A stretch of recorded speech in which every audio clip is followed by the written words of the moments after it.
પૂર્વે પણ એવું થયું છે, જેને જેને ભગવાન ભજવામાં કોઈ આડું આવ્યું હોય તો એને બલિ ગુરુ તજ્યો. બલિરાજાએ પોતાના ગુરુનો ત્યાગ કર્યો. જ્યારે ભગવાન વામન આવ્યા એને પામી જાઉં તો શુક્રાચાર્ય વચ્ચે નડ્યા તો બલિરાજાએ ગુરુનો ત્યાગ કર્યો. બંધુ વિભીષણે બંધુ રાવણનો ત્યાગ કર્યો. ભરત મહતારી, ભરતે પોતાની માં કૈકેયીનો ત્યાગ કર્યો.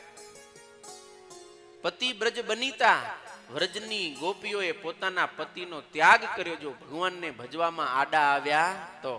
માટે સો છાંડીએ કોટી વૈરી સમ યદ્યપી પરમ સ્નેહી, જાકો પ્રિયન રામ વૈદેહી, સો છાંડીએ કોટી વૈરી સમ યદ્યપી પરમ સ્નેહી.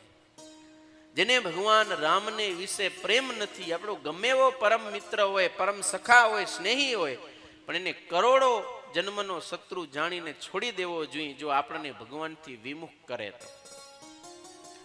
માટે સંતાનોના શત્રુ ન થાય, સ્વજન થાય કે એને આપણે ભગવાનમાં જોડી.